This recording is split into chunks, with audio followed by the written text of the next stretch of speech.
तो आइए हम लोग आज बिहार एसएससी का सेट नंबर 5 देखेंगे। भारत क्लासेस के यूट्यूब चैनल पर सभी विद्यार्थियों का पुनः स्वागत है। तो हम लोग शुरू करते हैं पहले प्रश्न से। पहला प्रश्न है, भारतीय संविधान के भाग 4 में से संबंधित प्रावधान वर्णित है। जैसा कि आप लोग को पता होगा कि भारतीय संविधान का जो भाग 4 है उसमें राज्य के नीति निर्देशक सिद्धांतों का वर्णन है। और राज्य का नीति निर्देशक सिद्धांत जो है भारतीय संविधान के अनुच्छेद 36 से लेकर 51 तक है। जैसा कि आप लोग को पता होगा कि भारतीय संविधान को बनाने के लिए 60 देशों के संविधानों का अध्ययन किया गया था। तो राज्य का नीति निर्देशक तत्व जो है आयरलैंड के संविधान से लिया गया है भारत द्वारा 1949 में, जबकि आयरलैंड के द्वारा जो है स्पेन के संविधान से 1929 में लिया गया है। तो राज्य के नीति निर्देशक तत्वों के बनाने का मुख्य उद्देश्य यही था कि भारत को एक कल्याणकारी राज्य बनाना। जैसा कि आप लोग को पता होगा कि भारत एक लोकतंत्र है और लोकतंत्र में जनता का हित ही सर्वोपरि होता है। तो राज्य का नीति निर्देशक सिद्धांत जो है भारत में राज्यों को नीति बनाने संबंधी निर्देश दिए गए हैं कि जिस राज्य को जो अपने जनता के हित के लिए नीति बनाने की आवश्यकता है वो इससे बना सकता है। तो लेकिन ये भी बात है कि भारत एक विविधताओं का देश है और भारत का जो सभी राज्य है सभी की परिस्थितियां एक जैसी नहीं है। जैसा कि आप लोग को पता होगा कि जैसे कि जम्मू कश्मीर जो उत्तर में है वो पर्यटन आधारित राज्य है, और अगर बिहार बीच में है तो यहाँ पर ज़्यादातर लोग कृषि कार्य करते हैं, किसानों का हित आवश्यक है। और जैसे कि दक्षिण भारत में सुदूर दक्षिण में तमिलनाडु है, वहाँ उद्योग कल कारखाने काफी विकसित हैं, तो वहाँ पर एक अच्छा औद्योगिक नीति का आवश्यकता हो सकता है। तो चूंकि भारत एक विविधता का देश है, सभी राज्यों का परिस्थिति अलग अलग है, इस कारण से जो राज्य को वैसा लगे कि इस नीति निर्देशक सिद्धांतों में से जो उसके राज्य के हित के लिए बेहतर हो सकता है उन्हीं कानूनों को वो बनाए। तो इसीलिए संविधान के अनुच्छेद 37 में यह स्पष्ट किया गया है कि राज्य के नीति निर्देशक सिद्धांतों को लागू करने के लिए न्यायालय का सहारा नहीं लिया जा सकता है और सुविधा के अनुसार भुनाया जाने वाला चेक है। अर्थात जिस राज्य को जैसी नीति की आवश्यकता है वो अपने जनता के हित में बना सकता है, अर्थात जनता के लिए और उस राज्य के लिए वो फिट हो। तो राज्य का नीति निर्देशक सिद्धांत जो है 3 सिद्धांतों पर आधारित है, समाजवाद, गांधीवाद और पश्चिमी उदारवाद। तो इसको भी ध्यान में रखिएगा। हम लोग के संविधान में जो नीति निर्देशक सिद्धांत है उसमें अनुच्छेद 38, 39, 41, 42, 43 और 47 समाजवाद पर आधारित है। अनुच्छेद 40, 43, 46, 47 और 48 गांधीवाद पर आधारित है, जबकि अनुच्छेद 44, 45, 48 का 49, 50 और 51 पश्चिमी उदारवाद पर आधारित है। आप लोग ये सब को ध्यान में रखिएगा क्योंकि आजकल परीक्षाओं में सवाल बहुत ही अंदर से पूछे जाते हैं। तो ये भी पूछ लिया जा सकता है कि कौन सा अनुच्छेद समाजवाद पर आधारित है तो कौन गांधीवाद पर है। तो ये सब आपको ध्यान होने चाहिए। अब हम लोग अगले प्रश्न की ओर चलते हैं। गोवर्धन मठ निम्नलिखित में से किस स्थान पर स्थित है? तो जैसा कि आप लोग जानते हैं कि गोवर्धन मठ जो है पुरी में है और पुरी उड़ीसा में है। तो आप लोग आदि गुरु शंकराचार्य के बारे में सुने होंगे। आदि गुरु शंकराचार्य के द्वारा भारत के सांस्कृतिक एकता के लिए भारत के 4 दिशाओं में 4 मठों का स्थापना किया गया था। जैसा कि आप लोग इस मैप में देख रहे होंगे, उत्तर में ज्योतिर्मठ है बद्रीनाथ में और वो उत्तराखंड में है, और दक्षिण में श्रृंगेरी पीठ है जो कि श्रृंगेरी कर्नाटक में है, और पश्चिम में शारदा पीठ है गुजरात द्वारका में, और पूरब में गोवर्धन पुरी उड़ीसा में है।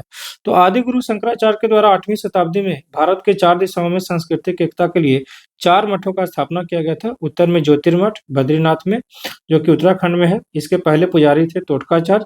दक्षिण में श्रृंगेरी मठ है श्रृंगेरी कर्नाटक में, जिसके पहले पुजारी थे सुरेश्वर। और पूरब में गोवर्धन मठ पुरी में है उड़ीसा में, जिसके पहले पुजारी थे पद्मपाद। पश्चिम में शारदा पीठ है द्वारका में गुजरात में, जिसके पहले पुजारी थे हस्त मलक। तो ये सब तथ्य आप लोग ध्यान में रखिएगा। अब हम लोग अगले प्रश्न की ओर चलते हैं। बतुकम्मा और बोनालू किस राज्य के राज्योत्सव है? जैसा कि आप लोग जानते होंगे कि भारत एक विविध परंपरा और संस्कृति का देश है। हर राज्यों के अलग अलग उत्सव, संस्कृति, परंपराएं, पूजा प्रणाली अलग अलग है। तो इस हिसाब से देखा जाए तो जैसा कि हमने यहाँ लिखा भी है कि भारत एक विविध संस्कृति और परंपरा का देश है। प्रत्येक राज्य का विशेष संस्कृति है, राज्य के अपने उत्सव होते हैं। तो इन उत्सवों के बारे में भी परीक्षाओं में काफी प्रश्न पूछे जाते हैं। जैसा कि तमिलनाडु में आप लोग जानते होंगे कि पोंगल और पुथांडु होगा, असम में बिहू अम्बुबाची, केरल में ओणम त्रिशूर पूरम, पंजाब में लोहड़ी, राजस्थान में गणगौर, गुजरात में गरबा, महाराष्ट्र में गुड़ी पड़वा और गोवा में सिग्मो, साओ जोजाओ, नागालैंड में हॉर्नबिल, मणिपुर में संगे, लुई नगाइनी नगाइनी होता है यहाँ, मिजोरम चपचारकुट, त्रिपुरा में लाई हरोबा, तेलंगाना में बुत्तुकम्मा बुनालू, कर्नाटक में उगाडी।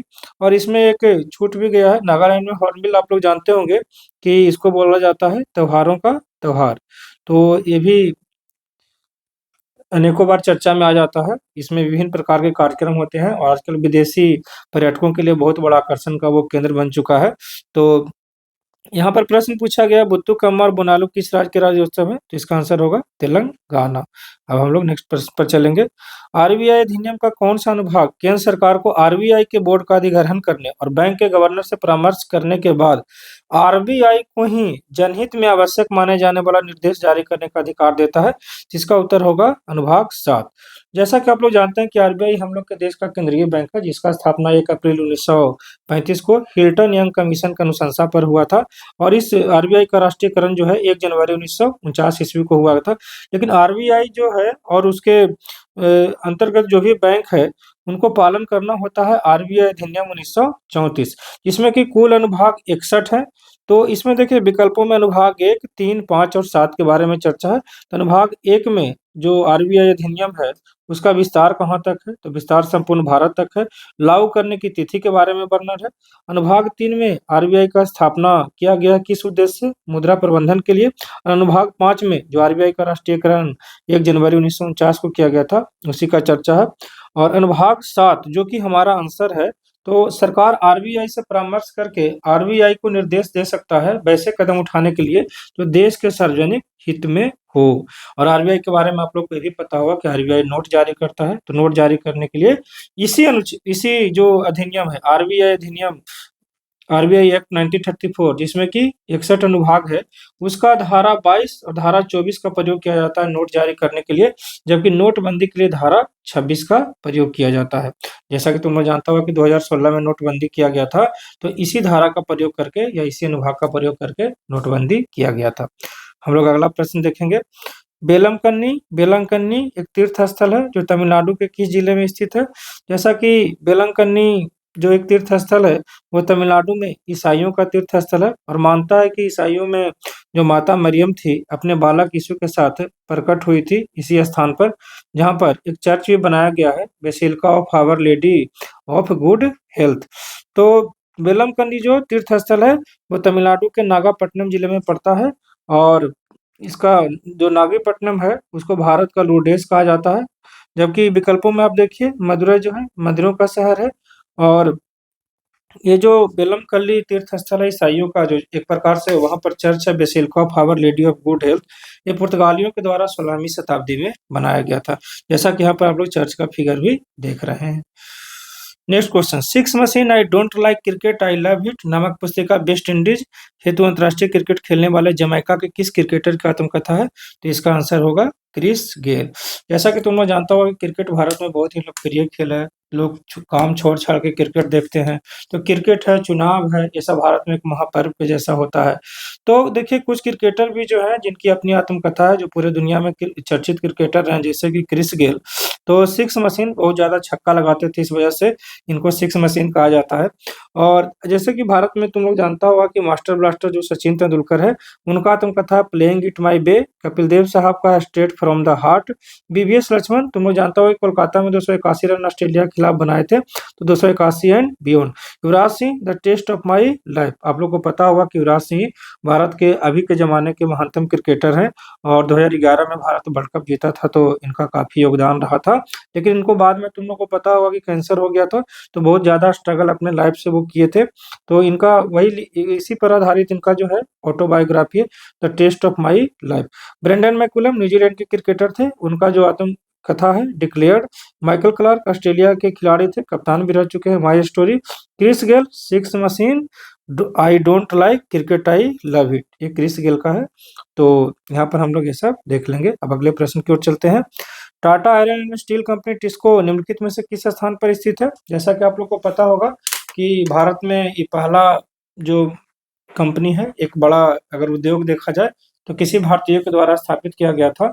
तो टिस्को जो कंपनी है, ये आपको पता होगा कि जमशेदपुर में है। जमशेद जी टाटा के नाम पर ही जमशेदपुर पड़ा है और टिस्को कंपनी का स्थापना जमशेद जी टाटा के द्वारा किया गया था। स्थापना 26 अगस्त 1907 को। हालाँकि इसमें उत्पादन शुरू हुआ था 1911 में, लेकिन जिस स्थान पर स्थापित किया गया था वो झारखंड में पड़ता है, साकची। और जो जमशेदपुर या साकची आप कह सकते हैं, वो 2 नदियों के संगम पर है, स्वर्णरेखा और खरकई।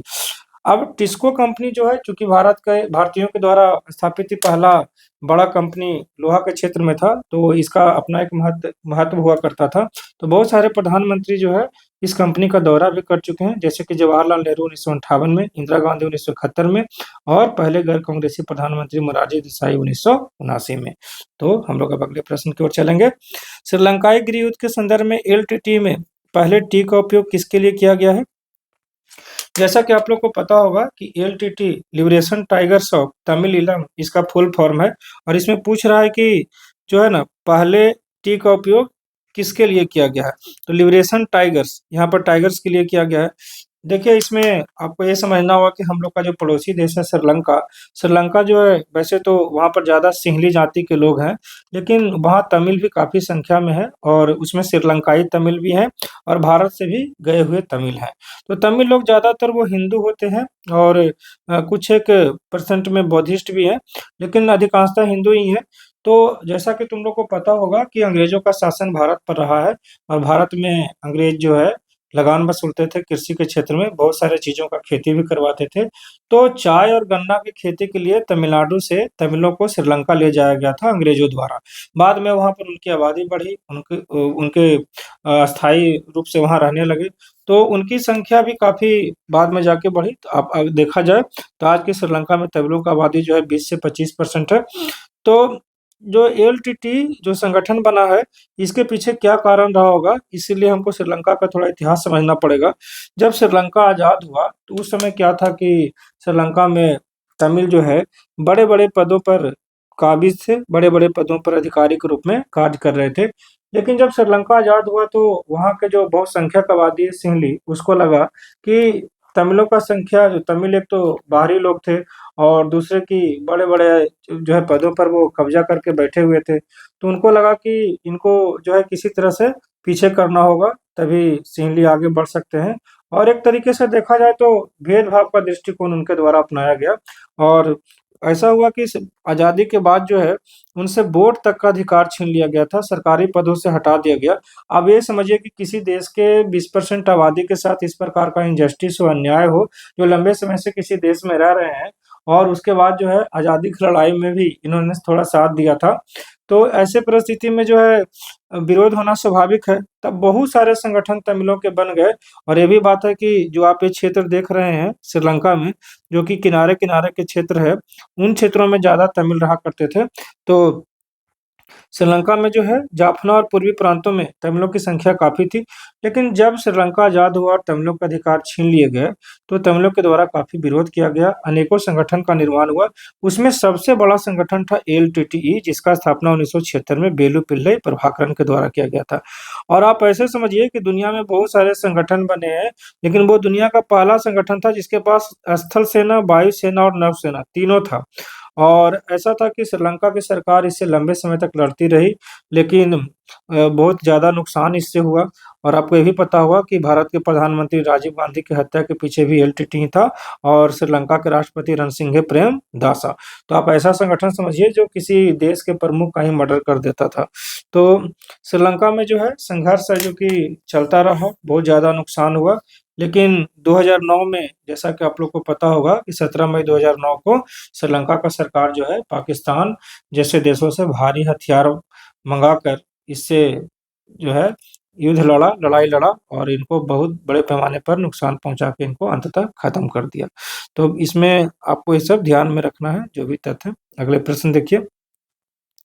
ग्लोबल मार्च अगेंस्ट चाइल्ड लेबर नामक सामाजिक कार्यकर्ता संगठन के संस्थापक निम्नलिखित में से कौन है? तो ये है भारत के कैलाश सत्यार्थी। ग्लोबल मार्च अगेंस्ट चाइल्ड लेबर, जैसा कि नाम से स्पष्ट है, चाइल्ड लेबर का मतलब होता है बाल श्रम, अगेंस्ट का मतलब विरुद्ध होता है। तो ग्लोबल मार्च किसके विरुद्ध? चाइल्ड लेबर के विरुद्ध। इसके संस्थापक हैं कैलाश सत्यार्थी और 1998 में इसका स्थापना किया गया था। इसका मुख्य उद्देश्य था बाल श्रम को खत्म करना। जो चाइल्ड लेबर है, बाल श्रमिक है, उनके श्रम को खत्म करना। इस कारण से इनको 2014 में शांति का नोबेल पुरस्कार दिया गया था। जैसा कि और भी विकल्प है, जैसे कि बाबा आमटे के द्वारा तुम लोग को पता होगा कि आनंद वन महाराष्ट्र के चंदपुर में बनाया गया था, खासकर कुष्ठ रोगियों के भलाई के लिए, इलाज के लिए। और किरण बेदी भारत की पहली प्रथम महिला आईपीएस है, जो 1972 में 80 पुरुषों में अकेले चुने जाने वाली ये आईपीएस थी, यानी कि बाद में जाकर आप जानते होंगे कि सुपरिटेंडेंट ऑफ पुलिस अर्थात पुलिस अधीक्षक बनी होंगी। अन्ना हजारे का भी नाम जानते होंगे। 2011 में इनके द्वारा बड़े पैमाने पर जन आंदोलन चलाया गया था भ्रष्टाचार के खिलाफ लड़ने के लिए, जन लोकपाल आंदोलन।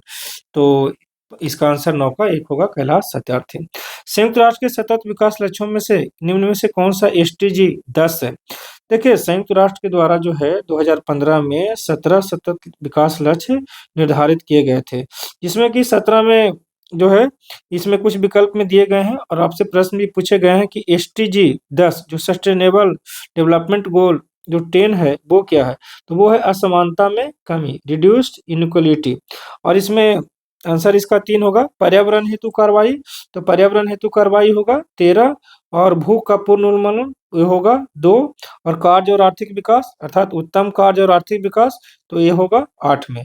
तो जो सस्टेनेबल डेवलपमेंट जो गोल है, इसके बारे में आप लोग ध्यान रखिएगा कि संयुक्त राष्ट्र संघ के द्वारा जो है 17 सतत विकास लक्ष्य निर्धारित किए गए थे और जिसके पाने का समय सीमा रखा गया था 2015 से 2030 के बीच।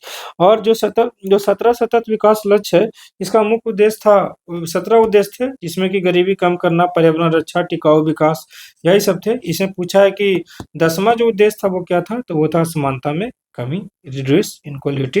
असमानता में कमी का मतलब यह है कि गरीबी अमीरी के बीच असमानता को खत्म करना, जातिगत भेदभाव, सामाजिक असमानता को पूर्ण उन्मूलन खत्म करना, यही सब मुख्य उद्देश्य इसका है। विश्व व्यापार संगठन का मुख्यालय कहाँ स्थित है? जैसा कि आप लोग जानते हैं कि विश्व डब्ल्यूटीओ का जो मुख्यालय है वो जिनेवा में है। और डब्ल्यूटीओ पहले क्या था? गैट था, general agreement on trade and tariff, जिसका स्थापना हुआ था 1948 में और इसका भी मुख्यालय कहाँ था? जिनेवा में। लेकिन डब्ल्यूटीओ इस गैट को कब चेंज किया गया? 1 जनवरी 1995 को। कितने देशों द्वारा? 123 देशों द्वारा। और ये जो चेंज किया गया कहाँ किया गया? मोरक्को में। मोरक्को का एक शहर है माराकेश में। तो गैट जो है चेंज होके बन गया डब्ल्यूटीओ और अभी डब्ल्यूटीओ के कितने सदस्य हैं? 164। लेकिन ये भी जान लो कि जो डब्ल्यूटीओ है दुनिया में 4 समझौते लागू करता है। General agreement on trade and tariff और general agreement on trade of services, ये सेवाओं पर है, ये वस्तुओं पर था। ट्रिप्स, ये बौद्धिक संपदा पर आधारित है। ट्रेड रिलेटेड इंटेलेक्चुअल प्रॉपर्टीज और trips trade related investment measures, ये निवेश उपाय है। तो डब्ल्यूटीओ पूरे दुनिया में व्यापार के विनियमन के लिए, व्यापार को सुचारू रूप से चलाने के लिए, विनियमन के लिए डब्ल्यूटीओ का स्थापना किया गया है। और इसके विनियमन के लिए आप देख रहे हैं कि यहाँ पर 4 समझौते इसके द्वारा लागू किए गए थे। जो वस्तु पर समझौता था वो था गैट, जो सेवाओं के जो आयात निर्यात है उसके लिए गैट्स है, और जो बौद्धिक संपदा है, जो इंटेलेक्चुअल प्रॉपर्टीज है, इसके लिए आप यहाँ पर देख रहे हैं कि ट्रिप्स है, और निवेश के लिए जो है यहाँ पर ट्रिम्स है। तो आप लोग को ये ध्यान में रखना होगा कि पूरे दुनिया में व्यापार को सुचारू रूप से चलाए रखने के लिए विश्व व्यापार संगठन द्वारा 4 समझौतों को लागू किया गया है। 90 डिग्री पूर्वी एवं उत्तर से होकर नहीं गुजरती है। जैसा कि तुम लोग जानता है कि 90 डिग्री पूर्वी देशांतर के बारे में बात कर रहा है। तो 90 डिग्री पूर्वी देशांतर यही है जो आपके आंखों के सामने है। यहाँ पर देखिए हम लोग बांग्लादेश, अगर देश के तौर पर देखा जाए, तो बांग्लादेश से गुजरता है, और देश के तौर पर देखा जाए तो भूटान से गुजरता है। यहाँ पर इन दोनों देशों से गुजरता है। और जैसा कि आप लोग देख रहे होंगे कि अगर राज्यों का बात करें तो राज्यों में हम लोग के देश का राज्य मेघालय और असम से गुजरता है। तो यहाँ पर जो असम आप देख रहे हैं और मेघालय देख रहे हैं, ये दोनों राज्य से होकर गुजरता है। तो 90 डिग्री पूर्वी देशांतर जो है ये क्रॉस करता है असम, मेघालय हमारे देश के 2 राज्य और 2 देश भूटान और बांग्लादेश को। एक चीज़ आप लोग और भी याद रखिएगा, जो हमारा भारतीय मानक समय रेखा है जिसको हम लोग 82.5 डिग्री पूर्वी देशांतर कहते हैं, तो ये 5 राज्यों से गुजरता है। इसका एक ट्रिक है मौ का। एम का मतलब मध्य प्रदेश, ओ का मतलब उड़ीसा, यू का मतलब उत्तर प्रदेश, सी का मतलब छत्तीसगढ़ और ए का मतलब आंध्र प्रदेश। तो इसको याद रखिएगा कि हम लोग का जो भारतीय मानक समय रेखा है वो 5 राज्य से होकर गुजरता है, जिसका सूत्र है, जिसको आप ट्रिक के माध्यम से याद रख सकते हैं, मौका के माध्यम से याद रख सकते हैं। 2 क्रमागत अमावस्याओं के बीच की अनुमानित अवधि कितने दिनों की होती है? तो 2 क्रमागत अमावस्या होगा तो इसका मतलब क्या होगा? अमावस्या, अमावस्या के बाद आएगा पूर्णिमा, पूर्णिमा के बाद आएगा अमावस्या। यानी कि 15 दिन बीच पहले और 15 दिन बाद में। 15 दिन जो पहले होता है उसको कृष्ण पक्ष बोलते हैं और 15 दिन बाद में होता है उसको शुक्ल पक्ष बोलते हैं। तो आप तो ऐसे जानते हैं कि 1 महीना होता है लेकिन 29.5 दिन है। इसके पीछे कारण क्या है? ये जो थोड़ा दिन कम गया है 30 दिन से, इसका कारण ये है कि जो मंगल का जो कक्षा है वो थोड़ा इंक्लाइंड है, झुका हुआ है। इस वजह से अनियमित होने की वजह से ये थोड़ा कम ज़्यादा हो जाता है। तो 29.5 दिन होगा। अमावस्या टू अमावस्या अगर हम लोग देखें तो उस समय का जो काल अवधि है 29.5 दिन होगा, जिसको हम लोग साइनोडिक मंथ कहते हैं, सिक मून भी कहा जाता है। जो क्वायर बोर्ड है उसका मुख्यालय किस भारतीय शहर में? क्वायर यही है। आप लोग नारियल देखे होंगे, तो नारियल का जो रेशा होता है उसी को क्वायर कहा जाता है। तो जैसा कि तुम लोग जानता होगा कि नारियल तो सबसे ज्यादा केरल में होता है, तो केरल में अगर नारियल सबसे ज्यादा होगा तो उसका जो बोर्ड भी होगा वो केरल में ही होना चाहिए, तो केरल के कोचीन में है। तो यहाँ पर हम लोग देखेंगे कि विभिन्न यहाँ बोर्ड के बारे में हम जिक्र कर दिए हैं जो कि पूछे भी जाते हैं एग्जाम वगैरह में। जैसे कि चाय बोर्ड देखोगे तो कहाँ है? चाय बोर्ड कोलकाता में है और इसका स्थापना हुआ था 1954 में। कॉफी बोर्ड बेंगलुरु में, इसका स्थापना हुआ था 1942 में। तंबाकू बोर्ड गुंटूर आंध्र प्रदेश में 1976 में। रबर बोर्ड कोट्टायम में 1947 में। जूट बोर्ड कोलकाता में 2009 में। तो ये सब आप लोग ध्यान में रखिएगा, ये सब कभी कभी पूछे ही जाते हैं। यहाँ पर तो खैर आप देख रहे हैं कि जो क्वायर है तो क्वायर का जो बोर्ड है वो कोचीन है ना। निम्नलिखित में कौन सा संगठन आर्थिक स्वतंत्रता सूचकांक जारी कर सकता है? तो आर्थिक स्वतंत्रता सूचकांक से स्पष्ट है कि किसी भी देश में जो कानून बनाए गए हैं उसके लिए कारोबारियों का क्या माहौल है, व्यापारिक क्या नियम है, बाजार किस प्रकार का है। आर्थिक स्वतंत्रता कैसे सुनिश्चित होगा? आर्थिक स्वतंत्रता का मतलब ये होता है कि अगर अपने देश में या किसी अन्य देश में कुछ भी कार्य करना चाहते हैं, कुछ भी आप व्यापार व्यवसाय करना चाहते हैं, तो आपके लिए वहाँ पर किस प्रकार के नियम बनाए गए हैं, आपको किस प्रकार का माहौल दिया जा रहा है, वातावरण है, इस पर निर्भर करता है कि वहाँ पर आर्थिक स्वतंत्रता है या नहीं। वहाँ पर किस प्रकार के नियामक विनियामक कानून बनाए गए हैं।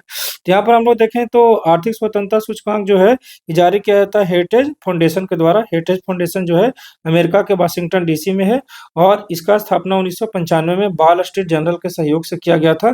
और ये आर्थिक स्वतंत्रता सूचकांक जारी करता है और जारी करने के पीछे पैमाना है कि आर्थिक स्वतंत्रता, कानून का शासन किस प्रकार का है, वहाँ के नियम कानून विनियमन किस प्रकार के हैं और बाजार में किस प्रकार का ओपननेस है।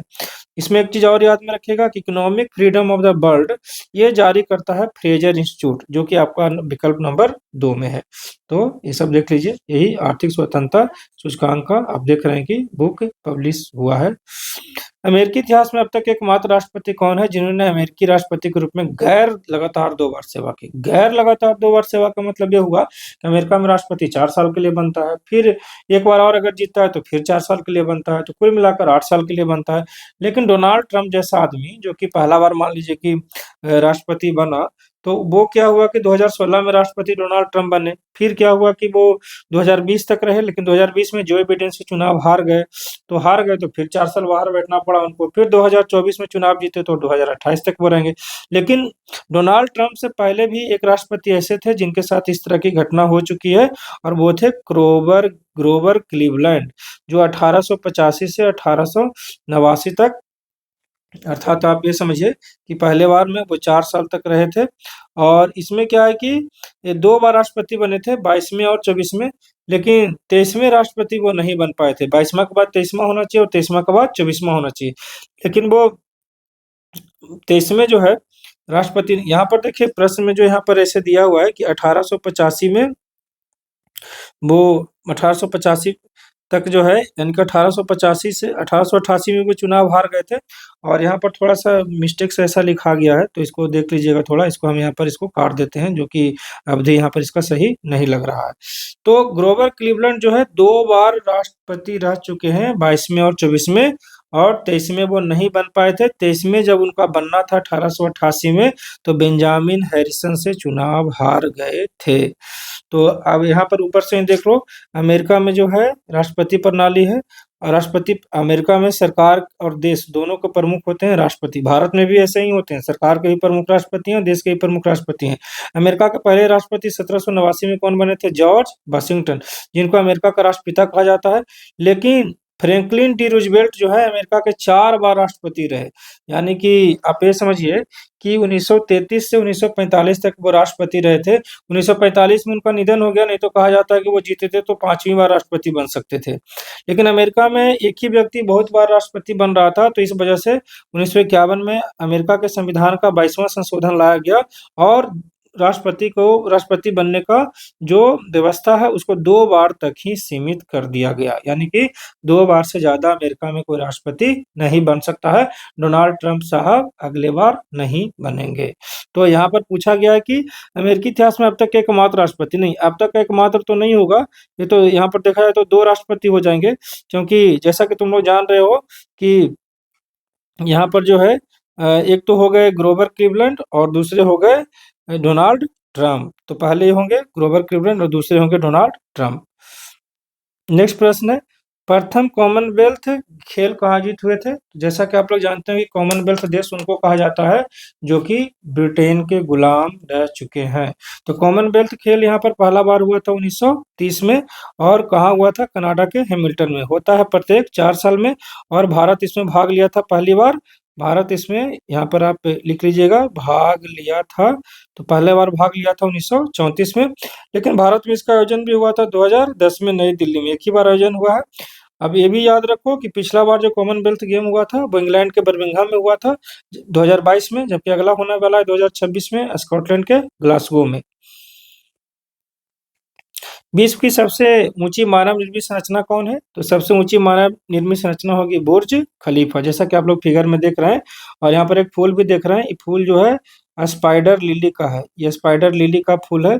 तो आप ऐसे समझिए कि बुर्ज खलीफा जो है दुबई में है, यूनाइटेड अरब एमिरेट्स में, जिसका निर्माण 2004 से 2010 के बीच किया गया था।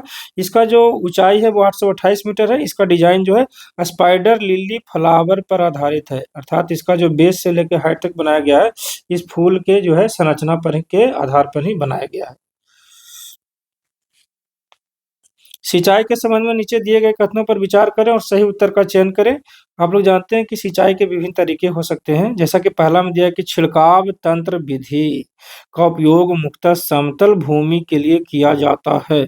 नहीं, छिड़काव सिंचाई विधि असमतल, ऊंची नीची रेतीली भूमि के लिए किया जाता है। तो हमारा पहला जो ऑप्शन है वो गलत हो गया। यानी कि यहाँ पर तो गलती, हमको टिक लगाना ठीक नहीं होगा।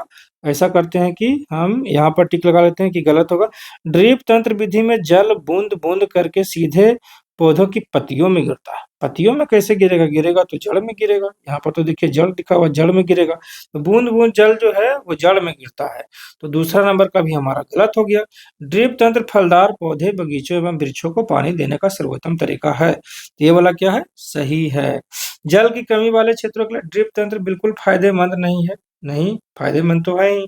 यानी कि जहाँ जल का कमी होगा वहां तो जड़ में एक एक बूंद पानी दीजिएगा तो वो फायदेमंद होगा, यानी जल की कमी में तो फायदेमंद होगा। अर्थात इसका आंसर जो होगा सिर्फ और सिर्फ सही होगा 3, बाकी सब 3 गलत होंगे। तो यहाँ पर तुम लोग देख रहे हो कि एक पाइप है और पाइप से जो है बूंद बूंद कहाँ जा रहा है? जड़ में। यहाँ पर जल नजर आ रहा है तो जड़ में जो कि ये जा रहा है। और यहाँ पर ये क्या है? छिड़काव तंत्र है। छिड़काव तंत्र जो पहला वाला विकल्प देख रहे हो, यहाँ देखो पानी इस तरह से ऐसे छिड़क रहा है, इधर जो है ना दोनों साइड जा रहा है। सुंदरबन विख्यात है। आप लोग जानते हो कि सुंदरबन विख्यात है मैंग्रोव पौधों के लिए, क्योंकि तुम लोग जानता होगा कि तटीय इलाके में, समुद्र तटीय इलाके में खारे पानी जहाँ पर उपलब्ध होता है वहाँ के पौधों को मैंग्रोव पौधा कहा जाता है। तो यहाँ पर देखिए सुंदरबन जो है, सुंदरबन तुम लोग जानता है कि 3 नदियों से बनाए गए डेल्टा के क्षेत्र में, गंगा, ब्रह्मपुत्र, मेघना का डेल्टा। इसमें भारत का कितना परसेंट क्षेत्र है? 40% सुंदरबन में। लेकिन ज्यादा भारत से किसका है? बांग्लादेश का 60%।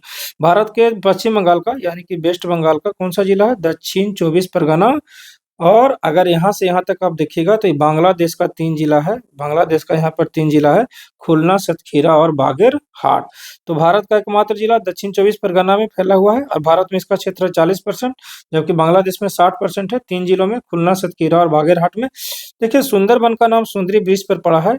मैंग्रोव वृक्ष ही सुंदरी वृक्ष है, खारे पानी में। तुम लोग जानता है कि जो वृक्ष होते हैं उसको हम लोग हाइलोफाइट कहते हैं, तो हाइलोफाइट है। और इस सुंदरबन में 54 जो है छोटे द्वीप हैं। नेक्स्ट क्वेश्चन, किस जैव प्रक्रिया से ऊर्जा प्राप्त होती है? आप लोग जानते हैं कि ऊर्जा प्राप्त करने के लिए श्वसन करना आवश्यक है। अगर हम सांस नहीं लेंगे तो हमारे शरीर के माइटोकॉन्ड्रिया में ग्लूकोज का ऑक्सीकरण कैसे होगा? और उस माइटोकॉन्ड्रिया को हम लोग ऊर्जा घर कहते हैं। तो काहे कहते हैं? क्योंकि उसमें ग्लूकोज का ऑक्सीकरण होता है। ऑक्सीकरण होता है मतलब कि ऑक्सीजन चाहिए, ऑक्सीजन चाहिए मतलब कि सांस लेना होगा, अर्थात इसका आंसर श्वसन होगा।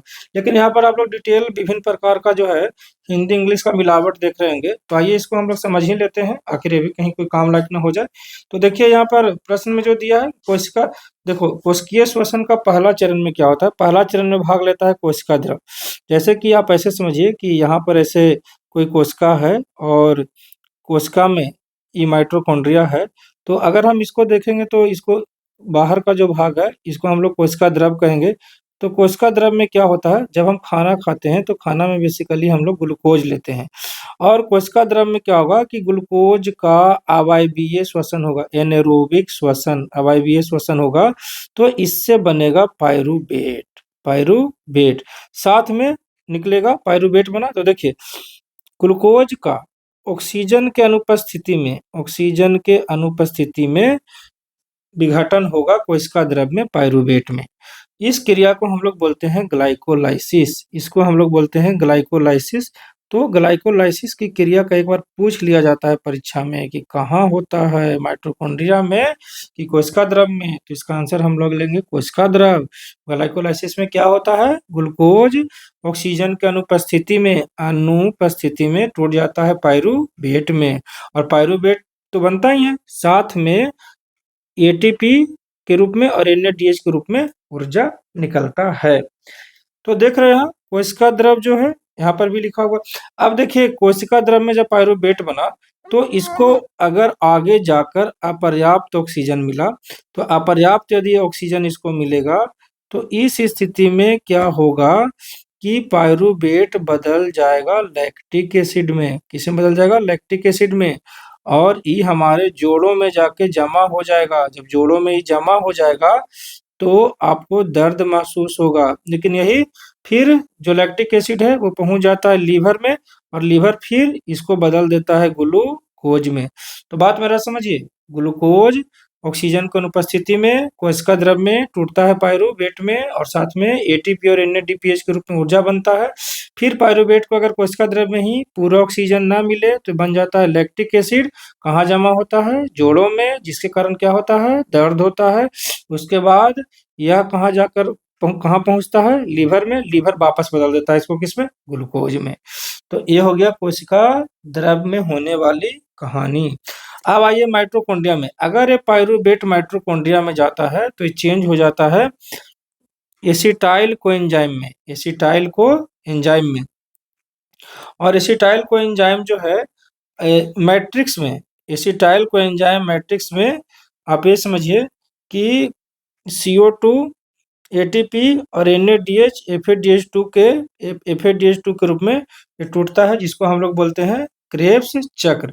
तो एसिटाइल कोएंजाइम मैट्रिक्स में जाने के बाद टूटता है CO2, एटीपी, एनएडीएच, एफएडीएच2 के रूप में, जिसको हम लोग बोलते हैं क्रेब्स चक्र। तो ये कहाँ हुआ? मैट्रिक्स में। ये हुआ कहाँ? मैट्रिक्स में। अब एक क्रिया होगी कहाँ? आंतरिक झिल्ली में। आंतरिक झिल्ली को हम लोग क्रिस्टी बोलते हैं। तो क्रिस्टी में क्या होता है कि आप ये समझिए कि जो बचा हुआ जो ग्लूकोज है NADH FADH2 के से लेके ऊर्जा लेके जल में ATP में वो टूटता है, जिसको हम लोग इलेक्ट्रॉन ट्रांसफर चेन कहते हैं। तो ये क्रियाएं होती है माइटोकॉन्ड्रिया में।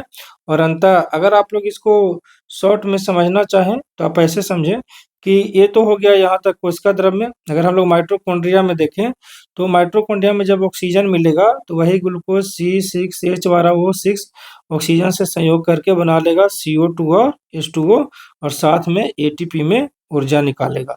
यहाँ पर 6 लगा दीजिएगा तो बैलेंस हो जाएगा। तो अंततः माइटोकॉन्ड्रिया में यही जो है क्रियाएं होती है, जिसको आप समझ सकते हैं नॉर्मली, और ऐसे आप स्टेप बाय स्टेप समझेंगे तो यहाँ पर सब दिया हुआ है। निम्नलिखित में सबसे प्रचुर मात्रा में जल प्रदूषक कौन है? देख लो यहाँ पर जल प्रदूषक कैसे दिए गए हैं। यहाँ पर जो है ना, यहाँ पर जल प्रदूषक किस प्रकार से है। तो जल प्रदूषण में औद्योगिक अपशिष्ट का बड़ा भूमिका है। घरेलू सीवेज, कृषि अपवाद, ट्रेन धुलाई तो यहाँ पर नहीं होगा, यहाँ पर कुछ गलत छप गया है। खैर आप देखिए यहाँ पर, मतलब कि ये जो है ना समुद्र में सारे नदी के पानी, या आप ये समझिए कि अंततः पहुँचते हैं तो उसमें बहुत सारे जो है अशुद्धियाँ, कूड़े कचड़े भी होते हैं। तो निम्नलिखित में से सबसे प्रचुर मात्रा में जल प्रदूषक कौन होगा? ये होगा औद्योगिक अपशिष्ट। औद्योगिक अपशिष्ट में कौन आते हैं? रसायन, भारी धातु जिसमें कि Hg यानी कि पारा, कैडमियम और क्रोमियम, ये सब आते हैं। घर से जो कचरे निकलते हैं, घरेलू सीवेज, उसमें आप ये समझिए कि डिटर्जेंट होगा, मल-मूत्र या और भी सब्जी के छिलके, कूड़े कचड़े, ये सब हो सकते हैं। कृषि अपवाद, कृषि में हम लोग उपयोग करते हैं कीटनाशक और शाकनाशी, ये भी अंततः पानी में जाते हैं। यहाँ पर इसको हम लोग काट लेंगे क्योंकि ट्रेन धुलाई गलत छप गया।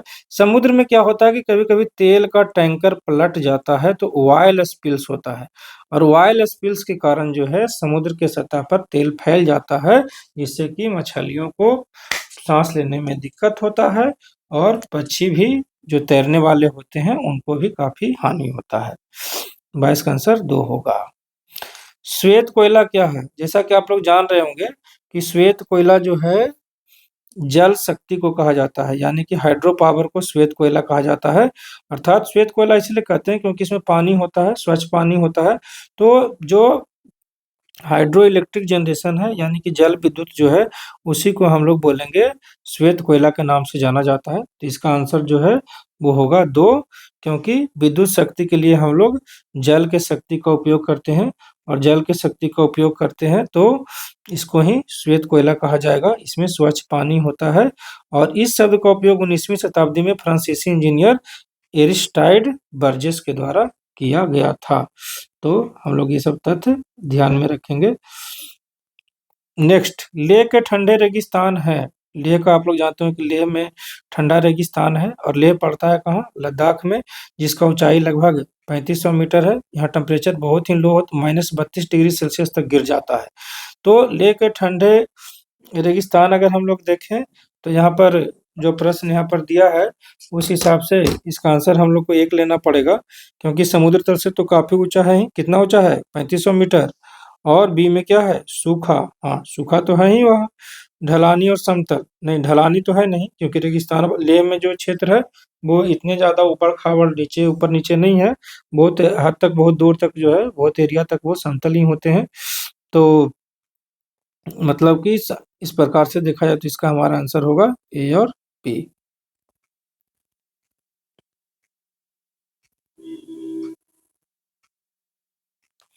कौन सा उपग्रह रात की रानी कहलाता है? रात में आपको चमकता हुआ नजर आता है कौन? चंद्रमा। रात में आपको सबसे चमकीला लगता है।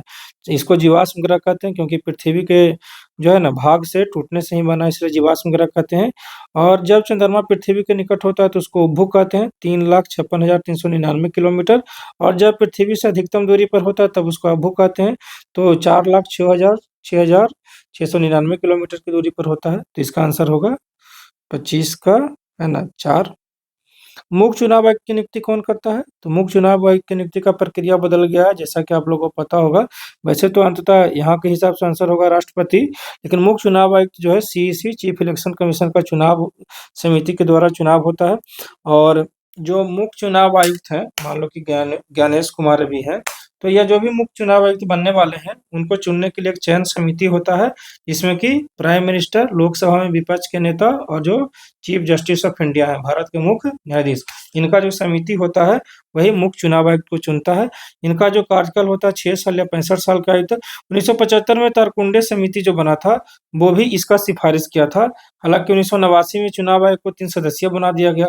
1990 में दिनेश गोस्वामी समिति भी चुनाव सुधार के लिए बना था, वो भी इसका सिफारिश किया था। तो आजकल आप लोग देखे होंगे कि सरकार पर आरोप भी लगता है कि जो है ना, इस प्रकार से समिति के माध्यम से चुनना ठीक नहीं है। लेकिन वर्तमान व्यवस्था में देखा जाए तो प्राइम मिनिस्टर, लोकसभा में विपक्ष के नेता और सीजीआई का जो समिति है उसको द्वारा चुनने का अनुशंसा किया गया है। प्रतिवर्ष किस दिन अंतर्राष्ट्रीय अहिंसा दिवस के रूप में मनाया जाता है? तो जैसा कि आप लोग जानते होंगे कि गांधी जी का जन्म जो है 2 अक्टूबर को हुआ था, तो पोरबंदर में। तो कहने का मतलब ये है कि 2 अक्टूबर को जो है अंतर्राष्ट्रीय अहिंसा दिवस मनाया जाता है।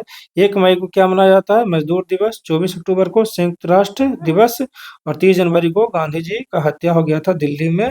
तो इस वजह से जो है ना, नाथूराम गोडसे और गोपाल नारायण आप्टे के द्वारा हत्या कर दिया गया था। तो जो है ना, उसको शहीद दिवस के रूप में मनाया जाता है। 15 जून 2007 को यूनाइटेड नेशन के द्वारा 2 अक्टूबर को अहिंसा दिवस घोषित किया गया था।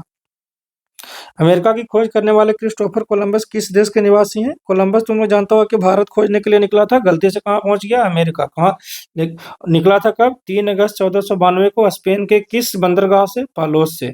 पालोस जो है इसी पोर्ट से, बंदरगाह से निकला था। और किस किस चीज के लिए? भारत की खोज के लिए निकला था। तो अपनी यात्रा में कितने जहाज का उपयोग किया था? 3, सांता मारिया, पिंटा और नीना का। और बहामास द्वीप जो कि नॉर्थ अमेरिका में है, उत्तरी अमेरिका में, ये पहुंचा था 12 अक्टूबर 1492 को। और बहामास द्वीप का जो इनाम दिया था अपने तरफ से, सैन सल्वाडोर। तो सैन सल्वाडोर इसका नाम दिया था। हमारे देश के संविधान की प्रस्तावना के अनुसार अंतिम शक्ति किसके हाथ में है? जैसा कि तुम लोग जानता होगा कि हम लोग संविधान जब उलटते हैं तो जो पहला पेज नजर आता है, पेज जो होता है उसी में प्रस्तावना होता है। तो प्रस्तावना जो है अमेरिका के संविधान से, यूएसए के संविधान से लिया गया है। इसकी भाषा ऑस्ट्रेलिया से ली गई है। इसका विषय वस्तु जो है जवाहरलाल नेहरू के द्वारा जो है 13 दिसंबर 1946 को, यहाँ पर देखिए जवाहरलाल नेहरू, हम पहले से ही लिखा हुआ, जवाहरलाल नेहरू के द्वारा 13 दिसंबर 1946 को जो उद्देश्य प्रस्ताव पेश किया गया था उसी से बनाया गया भारत का प्रस्तावना। इसमें किनका दर्शन शामिल है? BN राव का। और यह क्या बताता है? संविधान का सिद्धांत, तथ्य और दर्शन। ऐसे तो यहाँ पर सिद्धांत होना चाहिए, संविधान का सिद्धांत और दर्शन को दिखाता है। तट के किनारे और डेल्टा के किनारे पर उगने वाले ज्वारीय वन को क्या कहा जाता है? जैसा देखो यहाँ पर जो यहाँ पर देख रहे हैं मैंग्रोव का वृक्ष है, जिसका जड़ बाहर निकला हुआ है, जिसको न्यू मेटाफोर्स भी कहते हैं। इसको वायवीय जड़ भी कहा जाता है, यानी कि जड़ों से भी वो ऑक्सीजन ग्रहण करते हैं, जो भी खारे पानी के हेलोफाइट्स होते हैं। तो देखिए, तट के किनारों और डेल्टा किनारों पर उगने वाले ज्वारीय वन को भी कहा जाता है। इसका आंसर होगा मैंग्रोव वन। तो मैंग्रोव वन तुम लोग जानता हो कि कहाँ होता है? खारे पानी में, जहाँ का लवणीय मिट्टी हो या जहाँ ज्वार का पानी आए, ज्वारीय वातावरण का निर्माण करे। और इन क्षेत्रों में, खारे पानी वाले इलाकों में जो पेड़ पौधे होते हैं उसको क्या कहते हैं? हेलोफाइट। सबसे बड़ा मैंग्रोव वन भारत में कहाँ है? सुंदरबन में।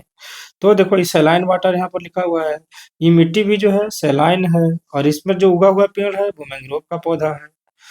सिक्किम राज्य में नाथुला दर्रा कितनी ऊंचाई पर स्थित है? तो नाथुला दर्रा जो है, आप लोग को जानते होंगे कि नाथुला दर्रा, नाथुला और जेलेपला दोनों जो है सिक्किम में ही पड़ता है, और ये जो है 14,500 फीट की ऊंचाई पर है। तो सिक्किम में ही नाथुला और जेलेपला दर्रा दोनों है।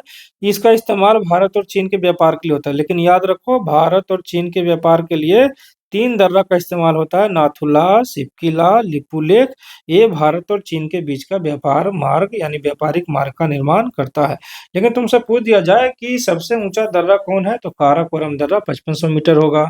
हाईएस्ट मोटरेबल रोड, सबसे ऊंचा सड़क योग दर्रा, यानी मतलब कि सबसे ऊंचा दर्रा जिससे कि सड़क गुजरता है, वो होगा उमलिंगला। उमलिंगला दर्रा होगा। तो आप ऐसे समझिए कि यहाँ पर जो पूछा गया है कि नाथुला की कितनी ऊंचाई है, नाथुला का ऊंचाई होगा 14,500 फीट। जंगली जानवरों की सुरक्षा के लिए सरकार ने क्या बनवाया? तो जंगली जानवरों के सुरक्षा के लिए जो है सरकार के द्वारा बनवाया गया है अभयारण्य। वैसे तो आपको लगता होगा कि हॉट स्पॉट भी होगा भारत में, तुम लोग जानता होगा कि 4 हॉट स्पॉट है। तो 4 हॉट स्पॉट में आप लोग को पता होगा कि जैसे कि एक तो हो गया तुम्हारा हिमालय, एक हो गया पूर्वी हिमालय, जहाँ पर जो हमारा बर्मा से यानी म्यांमार से जो हमारा सीमा लगता है, और एक हो गया आपका अंडमान निकोबार, और फिर यहाँ पर लेंगे पश्चिमी घाट। तो इतना जो है वो 4 हॉट स्पॉट है। और लेकिन यहाँ पूछा कि जंगली जानवरों की सुरक्षा के लिए सरकार ने क्या बनवाया, तब इसका आंसर होगा अभ्यारण्य। तो मैं जानता हूँ कि वन्य जीव अभ्यारण्य संरक्षण अधिनियम 1972 के द्वारा जो है भारत में वन्य जीव अभ्यारण्य बनाने की शुरुआत हुई। और अभी वर्तमान में वन्य जीव अभ्यारण्यों की संख्या 573 है, पक्षी अभ्यारण्य 72 है, और बाघ अभ्यारण्य 58 होंगे। इसको भी चेंज ही कर लें आप, यहाँ पर बाघ अभ्यारण्य 18 होंगे और पक्षी अभ्यारण्य 72 होगा, राष्ट्रीय उद्यान 106। अच्छा, तो बाघ अभ्यारण्य तो यहाँ पर आगे 58 दिया हुआ है, यहाँ पर मिस्टेक से ऐसा प्रिंट हो गया है, तो आप इसको ना हटा ही ले तो बेहतर हो, जिससे कि नजर आपको ना पड़े। और जैव आरक्षित क्षेत्र है कितने, 18। तो स्टैटिक्स आप लोग याद रखिएगा। यहाँ पर देखिए फिगर में भी दिखाया गया है, 58 जो है वो टाइगर रिजर्व है, और 106 जो है राष्ट्रीय उद्यान है, यहाँ पर ये राष्ट्रीय उद्यान है, और 573 जो है अभ्यारण्य है भारत में देखा जाए तो। निम्नलिखित में कौन सा उद्योग कृषि पर आधारित है? जैसा कि जान रहे हो कि जूट उद्योग कृषि पर आधारित होगा। जूट क्या है, एक प्रकार का रेशा है, और दो तरह का जूट होता है, सफेद जूट और सफेद झूठ नहीं बोल रहे हैं, सफेद जूट। और यहाँ पर दूसरा जो होता है वो भूरा होता है।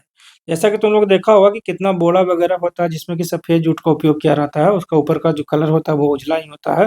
लेकिन जो आप रस्सी वगैरह जो घर में इस्तेमाल करते हैं धागे के रूप में, वो भूरा भी होता है, जो कि बोरा वगैरह को बांधने में इस्तेमाल करते हैं।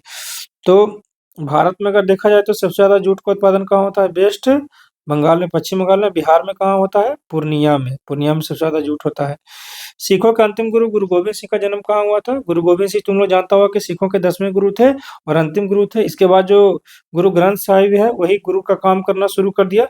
लेकिन अगर हम लोग जीजीएस गुरु गोबिंद सिंह के बारे में सोचें तो इनका जन्म जो है 1666 ईस्वी में पटना साहिब में हुआ था, और 1699 ईस्वी में इनके द्वारा खालसा पंथ का स्थापना किया गया था। कहाँ? पंजाब के अनंतपुर साहिब में। 1708 ईस्वी में इनका मर्डर कर दिया गया महाराष्ट्र के नांदेड़ में गुल खान नामक पठान के द्वारा। तो यहाँ पर आप देख रहे हैं 1666 में पटना, 1699 में अनंतपुर साहिब, और 1708 में जो हत्या है वो हुआ कहाँ? नांदेड़ में। लेपचा नेपाली और भूटिया का संबंध किस राज्य से है? लेपचा आप लोग जानते होंगे कि सिक्किम का एक आदिवासी जनजातीय समूह है। उसके यहाँ पर देखिए नृत्य वगैरह पर्व दिए गए हैं, रामफाट, पागलहा, सोल। नेपाली का जो पर्व है आप ये समझिए सकेबा दसैन। भूटिया जो है उसके लिए लोसांग है। तो लेपचा नेपाली और भूटिया का संबंध हो जाना चाहिए किस राज्य से? सिक्किम से। बिहार के उत्तर में कौन सा देश स्थित है? अब ये देखो यहाँ पर बिहार है, बिहार का उत्तर। अब बिहार के उत्तर में जान रहे हैं कि नेपाल है। कौन है? नेपाल। तो इसमें देखिए नेपाल, अब यहाँ पर देखो बिहार और नेपाल का सीमा 756 किलोमीटर लंबा है। अब यहाँ से सीमा शुरू होता है और जान रहे हैं कि यहाँ पर सीमा खत्म होता है। तो यहाँ पर जो अब देखा जाए तो पूरा जो क्षेत्र है यहाँ पर इसका जो सीमा रेखा का लंबाई है वो 756 किलोमीटर है। बिहार के साइड से नेपाल से 7 जिले सीमा बनाते हैं, पश्चिमी चंपारण, पूर्वी चंपारण, सीतामढ़ी, मधुबनी, सुपौल, अररिया, किशनगंज। जबकि नेपाल के साइड से ये जो देख रहे हो कि यहाँ पर बाउंड्री लाइन लगाना पड़ेगा। बिहार और नेपाल के बीच जो सीमा है 756 किलोमीटर है, और बिहार का 7 जिला है जो कि नेपाल से सीमा बनाता है। लेकिन नेपाल का 3 राज्य जो है बिहार से सीमा बनाता है। जैसा कि तुम लोग जानता होगा कि मधेश एक राज्य है, दूसरा राज्य जो है कोसी है, और तीसरा जो है बागमती। ये 3 राज्य हैं। जैसे कि हम लोग के यहाँ बिहार, यूपी, एमपी राज्य है, उसी तरह से नेपाल में मधेश, मधेश जो देख रहे हैं, कोसी और बागमती, ये 3 स्टेट का लगता है सीमा बिहार से। और यहाँ पर तुम लोग देखो कि एक जवान खड़ा है, एसएसबी, सशस्त्र सीमा बल का हमारा जवान रक्षा कर रहा है सीमा का। स्वतंत्रता के बाद बिहार के प्रथम राज्यपाल कौन थे? जयराम दास दौलत राम। कब बने थे? 1947 में। अभी कौन है? आरिफ मोहम्मद खान। तो इसका उत्तर होगा कि स्वतंत्रता के बाद बिहार के प्रथम राज्यपाल थे जयराम दास दौलत राम। 24वें तीर्थंकर कौन है? 23वें तो आप लोग जानते हैं कि पार्श्वनाथ है, 24वें महावीर है। यहाँ पर 1 नंबर पर ऋषभ देव होंगे। 16 नंबर पर आते हैं कौन? शांतिनाथ। महावीर आप लोग जानते हैं कि 24वें तीर्थंकर थे। पार्श्वनाथ क्या थे? 23वें तीर्थंकर थे। तीर्थंकर किसको कहते हैं? जैसा कि तुम लोग जानता होगा कि जितने भी तीर्थ होते हैं ज्यादातर नदियों के किनारे हैं। नदी के 2 किनारे होते हैं। उसी तरह से मनुष्य के जीवन में भी पाप और पुण्य होते हैं। तो तीर्थंकर जो तीर्थ शब्द है, तीर्थ स्थान जो नदियों के किनारे होते हैं, और उसी प्रकार से नदियों के किनारे, दो किनारे के जैसा ही जीवन में पाप और पुण्य का किनारा है। तो वैसे स्थान पर तीर्थ स्थापित किए गए हैं जो दोनों चीजों को दिखाए, पाप और पुण्य को। अर्थात किसी के पास पाप है तो वो धो के पुण्य प्राप्त कर सकता है। तो यहाँ पर देखिए 24वें तीर्थंकर जो है यहाँ पर होंगे कौन? महावीर स्वामी, जिनका चित्र आप यहाँ पर देख रहे हैं।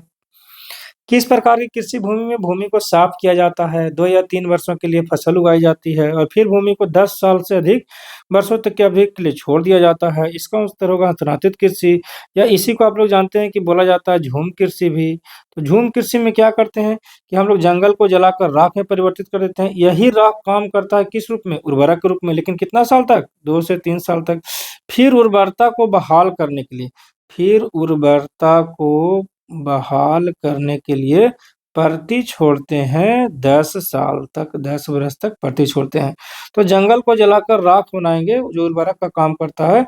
2 से 3 वर्ष तक उस राख वाला उर्वरक, राख में खेती करेंगे, फिर कम होने पर 10 साल तक उसको परती छोड़ देंगे। बिहार का राजकीय वृक्ष कौन है? राजकीय वृक्ष यहाँ पर होना चाहिए पीपल। जबकि चिन्ह तुम लोग जानता होगा, बिहार का जो चिन्ह है, गौतम बुद्ध को ज्ञान मिला था बोधि वृक्ष के नीचे, वही वाला है। बिहार का राजकीय पशु बैल है, बिहार का राजकीय पक्षी गौरैया, बिहार का राजकीय पुष्प गेंदा। लेकिन 2000 ईस्वी से झारखंड के बनने से पहले बिहार का जो राजकीय फूल था वो कचनार था, ज्यादा होता है झारखंड साइड में ही। और बिहार का राजकीय मछली कौन है? मांगूर, लेकिन वो वाला मांगूर नहीं जो बड़ा बड़ा रहता है, आप देखे होंगे, जिसको थाई मांगूर कहते हैं, जो कुछ भी खा जाता है। हम लोग का जो मांगूर होता है, जो स्थानीय जो है, वो उसका कलर अलग होता है, साइज भी छोटा होता है और खाने का टेस्ट भी डिफरेंट होता है। मेमोरी लीग वर्ल्ड चैंपियनशिप 2025 का खिताब किसने जीता? मेमोरी लीग वर्ल्ड चैंपियनशिप 2025 का खिताब जीता गया था बिस्वा राजकुमार के द्वारा। अब मेमोरी लीग वर्ल्ड चैंपियनशिप क्या होगा भाई? याददाश्त पर आधारित है। जैसे कि आप लोग साइको देते हैं ना, तो साइको में आपको बुद्धिमत्ता लगाना पड़ता है ना, एक प्रकार से रीजनिंग, जो कॉम्प्लेक्स रीजनिंग होता है। तो देखिए बिस्वा राजकुमार जो है वो शाहरुख जो है ना, बाखोदिरोव को, जो उज्बेकिस्तान थे, उनको हरा के जो है ना जीते हैं। तो ये क्या किए थे बिस्वा राजकुमार? 13.5 सेकंड में 80, 13.50 सेकंड में 80 रैंडम नंबर को वो याद कर गए थे, और उनसे पूछा गया तो वो रिपीट करके दोबारा भी बता दिए। और 8.40 सेकंड, 8.40 सेकंड में 30 चित्रों को वो याद कर लिए थे, और उसके से पूछे गए प्रश्न को एग्जैक्ट हूबहू बता दिए। और ये जो हुआ था चैंपियनशिप, वो मुंबई में हुआ था। तो मेमोरी लीग वर्ल्ड चैंपियनशिप 2025 का खिताब किसने जीता? इसका आंसर हो जाएगा बिस्वा कुमार। हाल ही में 27वीं पश्चिमी क्षेत्रीय परिषद की बैठक कहाँ हुई? 27वीं पश्चिमी क्षेत्रीय परिषद की बैठक कहाँ हुई? तो देखिए यहाँ पर ये वाला है, इसी से पकड़िए, पुणे होगा, तो पुणे आंसर होगा। तुम लोग जानता होगा कि क्षेत्रीय परिषद का गठन भारत में स्टेट रीऑर्गेनाइजेशन एक्ट 1956 के तहत किया गया था। और इस जो क्षेत्रीय परिषद है उसका स्थापना 1956 में किया गया, जिसके अध्यक्ष होते हैं केंद्रीय गृह मंत्री। अभी संख्या कितना है? 5, तो 4 को तो दिशा ही हो गया, उत्तर, पूरब, पश्चिम, दक्षिण, और यहाँ पर क्या है? मध्य। एक बना हुआ तुम लोग जानता होगा कि 1971 में उत्तर पूर्व परिषद, और इसका उद्देश्य अंतर्राज्यीय जो सुरक्षा है उसमें सामंजस्य बनाना, अर्थात राज्यों के बीच सहयोग और कोऑपरेशन का ही बात है। 27वीं बैठक अभी 22 फरवरी 2025 को कहाँ हुई? पुणे में। गवाह संरक्षण योजना 2025 किस राज्य द्वारा लागू किया गया? ये लागू किया गया था किसके द्वारा? हरियाणा के द्वारा। किस लिए? गवाह और उसके परिवार की सुरक्षा के लिए। कब? 20 फरवरी 2025 को। कौन सा देश चीन के बाद डिजिटल पायलट लाइसेंस जारी करने वाला दूसरा देश बन गया? तो इसका आंसर होगा भारत। तो डिजिटल लाइसेंस जारी करने वाला दुनिया का पहला देश है चाइना, दूसरा देश कौन है? भारत। अब इंटरनेशनल सिविल एविएशन ऑर्गेनाइजेशन, ये जो डिजिटल लाइसेंस है इसको चेक करता है कि वो ऑथेंटिक है या नहीं, या जो पायलट है वो प्रशिक्षित पायलट है वो ऑथेंटिक है या नहीं। तो ये चेक इसमें किया जाता है। किस आईआईटी ने स्वदेशी अंतरिक्ष चिप आइरिस विकसित की? आइरिस का मतलब है, आई मतलब इंडिजीनियस, आर का मतलब रिस्क भी, कंट्रोलर फॉर स्पेस एप्लीकेशन। तो आइरिस जो है, आप ऐसे समझें कि एक चिप है, स्वदेशी अंतरिक्ष चिप है, जो बनाया गया है आईआईटी मद्रास के साथ साथ विक्रम साराभाई स्पेस सेंटर के द्वारा। विश्व मातृभाषा दिवस किस तारीख को मनाया जाता है? तो ये मनाया जाता है विश्व मातृभाषा दिवस जो है ये मनाया जाता है 21 फरवरी को। 21 फरवरी को मनाया जाता है। नागरिक उड्डयन सुरक्षा ब्यूरो BCAS के नए महानिदेशक कौन बने? तो इसके नए जो महानिदेशक बने हैं उनका नाम है राजेश निर्वाण। तो bureau of civil aviation authority, इसका काम है नागरिक उड्डयन का सुरक्षा मानक बनाए रखना। किस राज्य की वन प्रबंधन परियोजना को स्कॉच पुरस्कार से सम्मानित किया गया है? तो इसका उत्तर होगा नागालैंड। वन प्रबंधन परियोजना, अभी नागालैंड क्या किया, 79,000 हेक्टेयर में वन सुधार का कार्य किया जो कि 11 जिले के 185 गांव में है, और इसी के लिए जो है इसको स्कॉच पुरस्कार दिया गया है।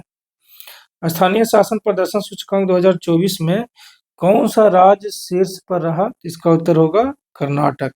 और ये स्थानीय जो शासन प्रदर्शन सूचकांक, स्थानीय शासन का मतलब ही है कि पंचायत और नगर पालिका का बात कर रहा है। अगर ग्रामीण क्षेत्र है तो पंचायत होगा, शहरी क्षेत्र होगा तो नगर पालिका होगा। तो इसको जारी स्थानीय शासन प्रदर्शन सूचकांक जो है जारी करता है कौन? पंचायती राज मंत्रालय। मिजोरम राज्य ने अपना स्थापना दिवस की तिथि को मनाया? तो मनाया है जो कि 20 फरवरी को मनाया था। तो 20 फरवरी 1987 को कौन बना? मिजोरम। 30 मई 1987 को कौन बना? गोवा। एक धातु का परमाणु क्रमांक 17 है तो यह क्या है? तो 17 तो आप जानते हैं कि क्लोरीन का होता है। तो क्लोरीन पीले हरे रंग का गैस है, और क्लोरीन का इस्तेमाल प्लास्टिक जो PVC होता है, कीटाणुनाशक और ब्लीचिंग पाउडर में भी होता है। तो 1810 में क्लोरीन का खोज कौन किया था? Humphry Davy. किसी व्यक्ति के लिए फर्श से पेंसिल उठाने जैसी गतिविधियों को संभव करने के कार्य को मस्तिष्क का कौन सा भाग सहायता करता है? तो देखिए यहाँ पर फर्श से पेंसिल उठाना है, तो इस हिसाब से यहाँ पर आप लोग को पता होगा कि इसमें शरीर का संतुलन बनाए रखना आवश्यक है। तो इसमें मस्तिष्क का कौन सा भाग कार्य करेगा? तो संतुलन बनाने के लिए तो अनुमस्तिष्क है, संतुलन एवं समन्वय के लिए। तो इसमें आंसर हो जाएगा कौन सा? 4। निम्न में किसके कंपन से विषम हार्मोनिक्स की उत्पत्ति होती है? तो हार्मोनिक्स पहले क्या होता है वो समझो। हार्मोनिक्स जो होता है वो जो आवृत्ति होता है उसका गुणक होता है, आवृत्ति का गुणक होता है। अब यहाँ पर गुणक ये भी हो सकता है कि मान लीजिए कि आवृत्ति f है तो सम में भी गुणक हो सकता है, 2f 4f 6f। तो ये भी, इस पर भी उपकरण बनाए जाते हैं जैसे कि हाफ वेव रेक्टिफायर, ट्रांसफार्मर, ये सब जो होते हैं वो सम आधारित होते हैं। विषम आधारित में हो जाएगा 3f 5f 7f। ये बहुत जो बंद ऑर्गन पाइप है, रेक्टिफायर, कंप्यूटर, टीवी, ये सब है, ये सब में होता है आपका विषम, यानी कि बंद जो है ना, विषम हार्मोनिक्स उत्पत्ति करता है। खुले मैदान में खड़ा होने पर किस समय आपकी परछाई सबसे छोटी होगी? तो 12 बजे दिन में होगा जब सूर्य लंबवत होगा।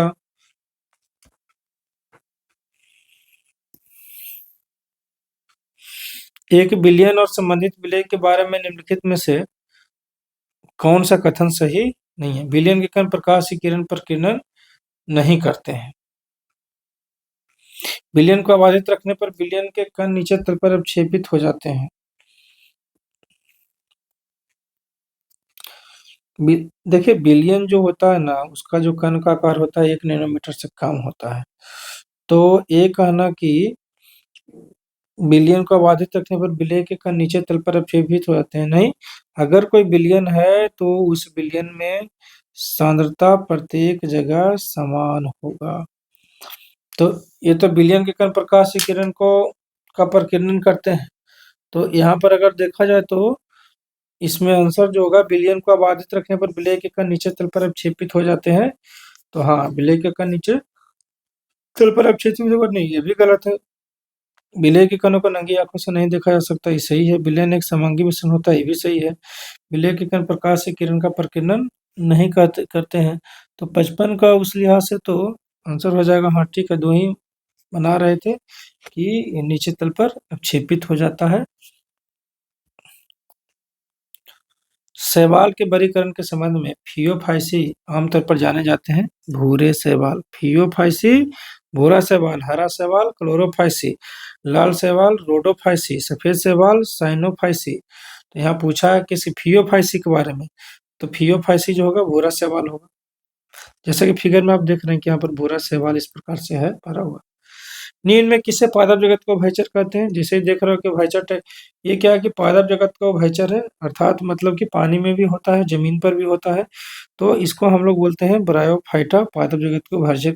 ब्रायोफाइटा में करीब 25,000 प्रजाति है, ज्यादातर नमी और छायादार वाले स्थानों पर लगता है और ये गैर संवहनीय होता है, अर्थात मतलब कि इसमें वाटर रिटेंशन या ऐसे समझिए वो प्रवृत्ति नहीं होगा। ल्यूकेमिया का कैंसर क्या है? ल्यूकेमिया तो देखने से लगता है कि रक्त का कैंसर है। फेफड़ा कैंसर को कार्सिनोमा, त्वचा का मेलानोमा और रक्त का ल्यूकेमिया, लिम्फोमा और माइलोमा, ये सब होता है।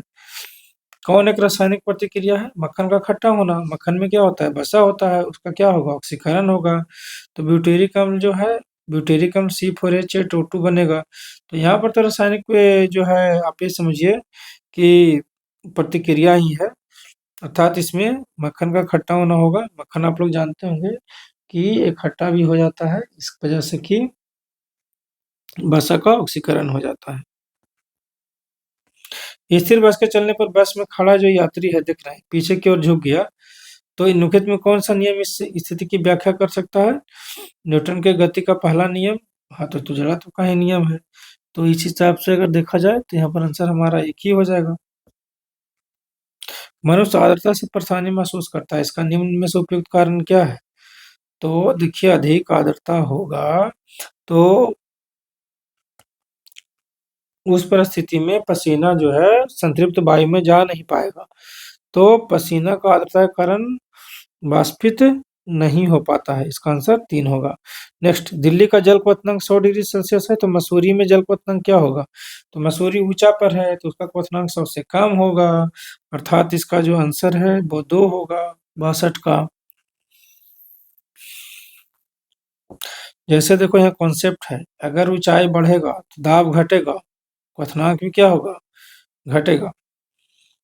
और यहाँ पर जैसा कि सूत्र जानते हैं पीवी बराबर एनआरटी, तो पी का मतलब यहाँ पर है दाब, वी का मतलब आयतन है, एनआरटी एनआर तो करीब कांस्टेंट ही है, तो टी बच गया। तो आप ऐसे समझिए कि यहाँ पर जो है ऊंचाई पर जाएंगे तो तापमान घटेगा तो दाब भी घटेगा। तो यही जो है इसने पूछा है मसूरी में जल का क्वथनांक क्या होगा, तो मसूरी तो काफी ऊंचाई पर है तो इसमें होगा 100 डिग्री सेल्सियस से कम।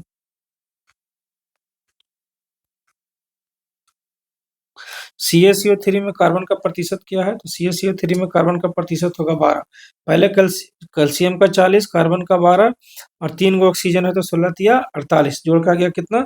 100। तो यहाँ पर अगर हम कार्बन का प्रतिशत निकालेंगे तो 12 टोटल, यहाँ पर कार्बन तो 12 ही है जबकि टोटल 100 है, तो 12/100 गुना 100 करके 12% है, जो कि यहाँ पर हम लोग कर लेंगे। मोम का निर्माण होता है, मोम का ग्लिसरॉल का एस्टर। देखिए यहाँ पर क्या है कि मोम जो है बसीय अम्ल और उच्च अनुभार वाले अल्कोहल के साथ क्रिया करके एस्टर बनाता है, तो यहाँ पर इसका उत्तर होगा 3। यदि कोई मानवीय रोग विश्व के बृहद क्षेत्रों में फैलता है तो उसे क्या कहते हैं? तो इस उसको है जो कि पेंडेमिक बोलेंगे। तो आप ये समझिए कि विश्व के बृहद क्षेत्रों में फैलता है तो उसे क्या कहेंगे?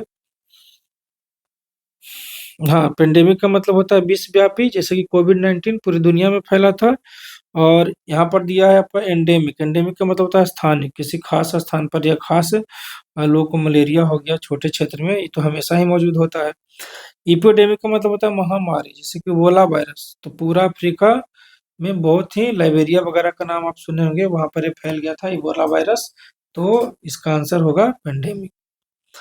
फुफ्फुस धूलिमता से श्रमिक रोगग्रस्त होते हैं, किस उद्योग में काम करते हैं? तो इसका आंसर होगा कोयला खनन उद्योग। कोयला खनन उद्योग में जो लोग काम करते हैं वो कोयला का जो धूल कण होता है सांस के माध्यम से अंदर चला जाता है, तो कोयले के धूल के कारण जो है लगातार सांस द्वारा फेफड़ों में जाने से होता है। इसका आंसर 2 लेंगे। कि देश में पहला ट्रांसजीनी दमकता हुआ सुअर उत्पन्न किया गया जो अंदर बाहर सब हरा है? ये देख रहे हैं यहाँ पर सुअर का एक चित्र है और ये बना है ताइवान में 2006 में। ये नीली रोशनी इसके शरीर से निकलता है, कारण है कि फ्लोरोसेंट प्रोटीन होने के वजह से। स्थानीय वनस्पति का संग्रह क्या कहलाता है? तो ये कहलाएगा हर्बेरियम।